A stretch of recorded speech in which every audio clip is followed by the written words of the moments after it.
Welcome back.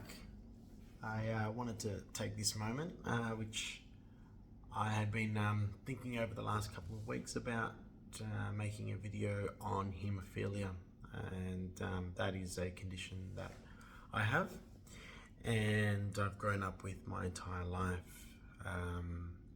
It's all had its ups and downs and struggles, but I thought, why not just take this opportunity.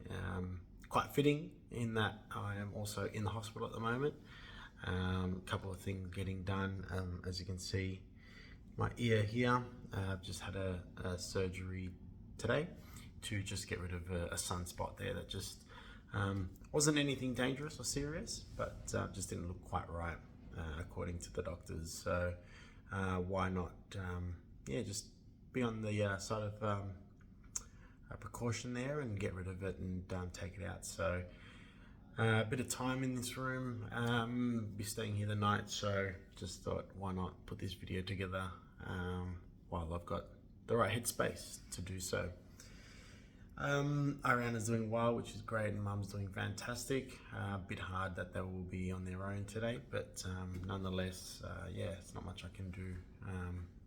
But here we are, and want to raise the topic and awareness of haemophilia. So this is basically the best way to put it. It's you don't clot. So the blood when you cut yourself or something like that just doesn't clot properly, and can cause a lot of excessive bleeding, both internally and externally. Obviously internally is quite dangerous because you can't see, you don't know, it can just occur at any time, and was probably a lot more prone to this at a young age when I didn't understand it. So if we go back and start from the beginning, so it was shortly after coming into Australia. My parents moved over from South America, from Colombia, and I was getting some tests done, and they just noticed that after some of the blood tests and injections and needles and so forth, that just wasn't stopping the bleeding as quick as it normally should. So bleed, and so I guess the curiosity of the doctors here at the Royal Children's Hospital got the better of them and started to look into it. And I think by the age, from memory, of about maybe 2-3 years old, was diagnosed with haemophilia, which at the time, back in the mid 80s, was quite dangerous, in that to treat it, you had to inject a particular medication, which at the time was a blood-driven medication, and could cause a lot of issues with hepatitis and all those kind of things. Thankfully, I was quite safe in that regard, and was pretty much well looked after at the Royal Children's Hospital from those ages of really young, 3-4 years old, as a normal 3-4 year old would do. Would want to play around, would run, would want to jump, and being a South American background, soccer's also part of your day-to-day thing, and was constantly twisting my ankle and spraining it, hurting it, bruising everywhere. And I guess I just at 5 or 6 years old, someone tells you to stop doing something, you don't really comprehend that, and you can't really understand why. And it was tough. It was, can't imagine how difficult it would have been on my parents, seeing me in a lot of pain. I do recall crying a lot from the pain, especially when I would sprain my ankle. It would swell up like a big football. It was huge. My parents didn't speak well in terms of English. We didn't have a car, so there were many nights, late at night, calling a taxi and jumping in the back of a cab with my dad to go to the hospital and get someone to help, whether that be to give me an injection with some more factor or some more medication. or whether it was for x-rays to check to make sure I hadn't, sprained it properly or fractured it or done anything, because again, the swelling was just huge. And the days after that would just be followed by a lot of bruising, a lot of purples and greens and yellows throughout my ankles, my joints, my body. And also, I guess, to an extent, being a little bit different at school. And, remembering my parents signing a lot of consent forms and spending a lot of time in the medical bay or the first aid bay, because I would have cut my hand, would have hurt myself, would have fallen off, had to ice it straight away, had to get compression, I would have to call the hospital. And yeah, it was just a lot to take in as a little child growing up, just wanting to explore and live life as I knew it, which was just to have fun and play and do what all the other kids did. Fast forward a little bit to probably around about the ages of 10 to maybe 15, I guess I had a better understanding of the fact that I was different, and that was not easy. That was I remember a lot of times just sort of saying, but why, and just seeing the look in my parents' faces when I would hurt myself, or when I wanted to do something and I just couldn't, and they would have to tell me or hold me back or just not participate in that school fair or in that 100-meter marathon sprint race, because I could injure myself or I could twist my ankle on the grass, and could be quite painful and severe. So yeah, they were tough, because I think that's where the whole different, I wasn't the same, I was treated differently, really came to life. And I probably in those real early ages of 13, 14, remember not even wanting my injections, because I just didn't want to wake up that early in the morning to have them. Had to have them every Monday, Wednesday, Friday, and I remember that was what they would call a prophylaxis. Every Monday, Wednesday, Friday, from the ages of about 3 or 4 till almost about 4 years ago, and I'm 37 now. So yeah, it basically just was one of those things that I rejected. I didn't want to do it. I didn't want to have those injections. They would hurt at times, especially if they missed, and yeah, it was just not nice. And to an extent, I feel like I just tried to become a different person. I didn't want to be Mauricio with haemophilia. I just wanted to be Mauricio, the normal kid that was like everyone else and played soccer like everyone else. And so I really rejected the fact that I actually had a disability, especially because at that time, I think I felt like disability was someone on a wheelchair, someone that couldn't walk, someone that,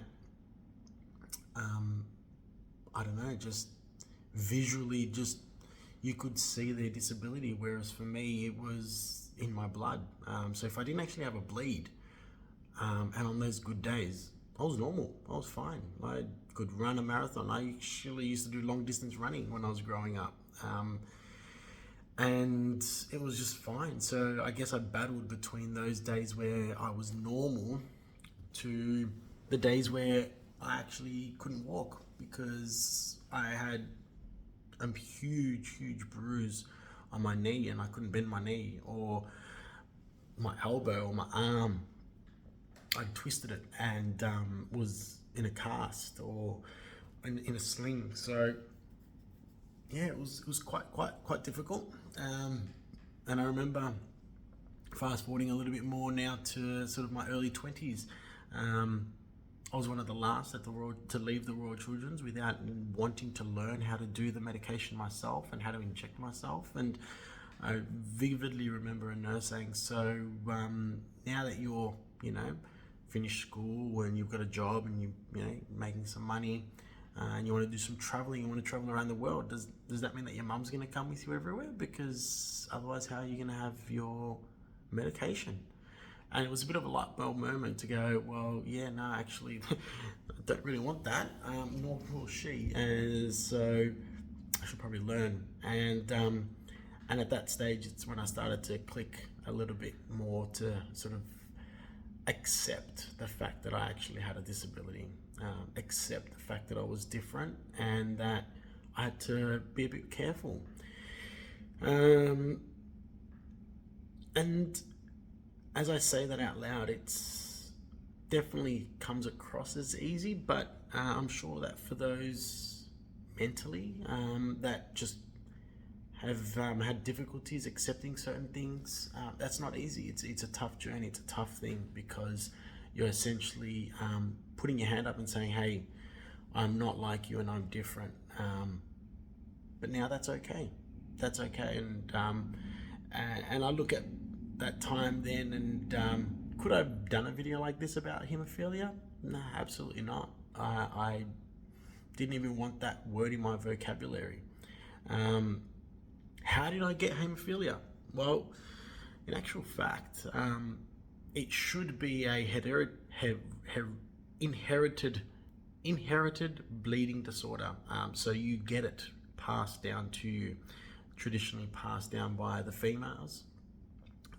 It is a male-only scenario, so males are the only ones that can actually have haemophilia, whereas the females are the carriers, and they don't have haemophilia. So, for example, my daughter, she is a carrier, but she does not actually have haemophilia. So she doesn't present any of the same symptoms, issues. Her clotting is normal, no problems. But if she's then to have a child, there is a 50% chance of that child, with the mutation of how, I guess, everything happens in when having a baby, and the X and the Y chromosomes come together, there is a chance that if she has a boy, he could have haemophilia. But how did I get it? Well, no one really knows. We've done bloodline checks, we've done all sorts of tests, and I can't remember the statistic off the top of my head, but yeah, it's 1 in some millions, I'm sure, where it's just a mutation of the genes as they came together that has caused me to have haemophilia. So again, even more so, not knowing where it's come from became quite difficult for me to accept, because it was just one of those things. Did have run a bit of a joke for a period of time, because the royal family, the King and Queen of England, they have haemophilia within their bloodline. So I don't know, it could be a royal yet to be crowned, who knows. But yeah, it's difficult. It's not easy. But I do vividly remember again coming to a lot of my appointments and seeing other kids with haemophilia, who at the time could have, may well been classified as obese, couldn't walk anymore. They just didn't have, I guess, the muscle structure around their joints to support their joints like I did. And part of me, and some of the doctors to their extent, is thankfully you were so active. I started going to the gym at a young age because I loved being active. I wanted to do things. I wanted to do sport, and I guess gym was one of those things where it was quite static movement. I wasn't twisting and turning, being able to sprain my ankle and things. So I really wanted to pride myself on having strong muscles around my joints, because if the joint's going to be the issue, well then supporting around it will make it easier on the joint, and that was my theory around it. And fast forward to today, like I said, I'm 37. I unfortunately, through those younger years, caused a lot of issues with my ankles, in particular my right ankle and my right knee are target joints. They are the weakest joints of my body, to the extent where my right ankle is practically just, I'm sure, not long away from fusing itself. It's basically bone on bone. I've had cortisone injections, have yttrium injections, and they've done nothing. They were just band-aid fixes. Did some PRP treatment, so plasma-rich platelets, and happy to talk about that on another episode, but found that has been quite useful, more so for the knee. The ankle's too far gone. but it does mean that on colder days, it's a struggle for me to take those first couple of steps. Getting out of bed in the morning is quite painful and difficult. Just a quick story, I had to get some x-rays done a little while back, and was waiting for ages in the waiting room until they called out my name, and nothing. No name, no name. And I was seeing people leave that had come in after me. And so I went up and asked, I said, oh, look, is my x-rays ready? And they asked for my name. I said, oh, yeah, they've been ready for ages.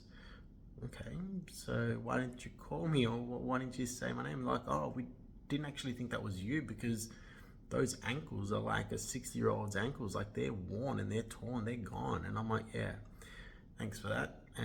So as you can imagine, I left that practice ecstatic, to say the least. Yeah, it was, it's sad. It's really hard. And I guess, yeah, when I think back now to being a dad, with haemophilia and the condition that I have with my ankles, it is difficult, it is hard, and I really want to try and look after myself as best as possible, so I can run around and play with Ariana, and you know, if we're trying for another one, that you know, I'll be in an okay condition to do so, and be there for them. And yeah, it's hard when you start to think about others around you and how it can impact them. Because for a lot of the time, like I said, I never really thought about it impacting me, because I just never wanted to accept it. But it is what it is. It's the cards that I've been dealt, and here I am wanting to, I guess, yeah, share my story, share my experience, and yeah, happy to, I guess, talk about this comfortably. It feels good. It feels good getting this off my chest, and hopefully someone out there listens to this, watches this, and either can relate to this, or knows someone about who has haemophilia, and yeah, we can maybe share this far and wide and see how it goes, because I think it's definitely one of those things that people with disabilities often maybe find themselves in tough situations when it comes to talking about things, and mental health is, you know, a real thing, and it's something that needs to be taken seriously, and we need to create safe spaces and safe places for people to talk openly about this without any judgment or any recourse. So yeah, thank you. It has been a bit of a longer video, so apologies for that, but that is my story with haemophilia. I'm sure there's a lot more things that I could go into, but yeah, that's haemophilia in a nutshell. So thank you for anyone that has listened, and yeah, really do hope if anyone that has listened needs some help, that they do go out there and get some. It's extremely important. But otherwise, from the hospital ward, over and out, and hopefully my next couple of videos will be a little bit more lighthearted, and back to the daddy-daughter journal, and the journey that we're going through on parental leave at the moment. Thanks. See you later.